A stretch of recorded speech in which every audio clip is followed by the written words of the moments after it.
I'm standing in front of a group of mature rhododendrons, and they've just finished their flowering cycle, so it's the perfect time to do a kind of pruning called deadheading. And what that means is we're going to be removing the spent flower heads. And you can see that they're spent because they have some of the spent flowers that are still hanging on the flowering structure. And this is a pretty simple pruning exercise to do, and for it you don't need any special tools. You're going to use tools that you already have, which are your fingers, your thumb and your forefingers. And these are one of the most important pruning tools you have. The way you do this is you look at the base of the flowering structure, and you'll see that there are small vegetative buds right at the base of the flowering structure. Now, we don't want to remove these because those buds will be what grows during the current season, producing new leaves and what we hope is additional flowers, because by removing the flower structures, we're not going to have the plant direct any energy whatsoever into making seeds. So again, it's a real simple pruning motion. You just grab it with your thumb and forefinger and twist it off, and there you have the spent flower, and there you have the nice vegetative buds which are still left on. Now we're going to move from flower to flower, and once you get the hang of this, it's actually very easy to do. You kind of don't even have to look at it that closely because the flower will pull off. Flower structure will pull off quite easily. And don't worry too much if you still have a couple of flowers that haven't bloomed yet. The odds are, as you're moving throughout the garden and doing your pruning exercises, you want to do it at a time where most of the flowers are gone, because odds are by the time you get back to this, the seed production will have already started and maybe really too late to do a great job.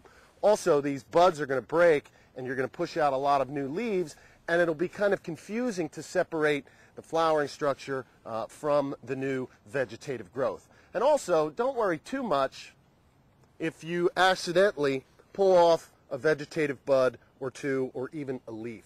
On a mature plant, such as the ones we're working on today, these plants are going to make hundreds of flowers, and they're going to push out a lot of new growth, so 1 or 2 buds, 3 or 4 buds is not going to really matter. Now, we've got with us a number of extension professionals who are going to come in and help us finish the job, and we'll take a look at the end result in a minute.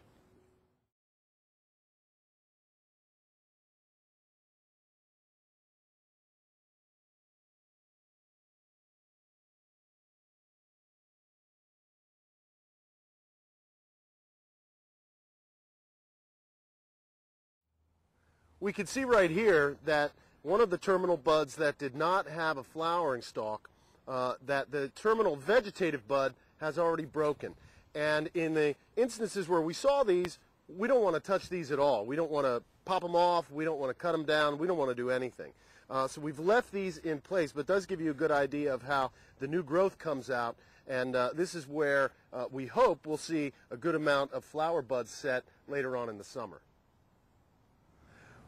Well, the extension professionals did a great job of removing all the spent flower heads from our mature stand of rhododendrons. And again, this is called deadheading. And so what you end up with, obviously, is a big pile of spent flower heads. Now, what we've done today is we've just sort of tossed these underneath the rhododendron, kind of to act as a little mulch. You don't want to do this if you've identified this plant as having petal blight. You want to dispose of those in a more sanitary way if you've got petal blight.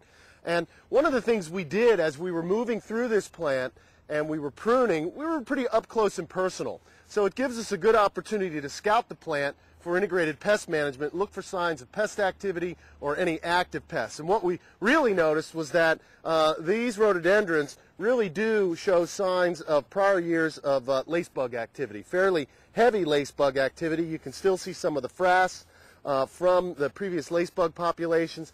And of course, the real easy diagnostic evidence is provided by the stippling pattern on the surface of the leaves. And the lacebugs are feeding underneath, piercing the cells of the leaves, and they're creating this sort of stippling.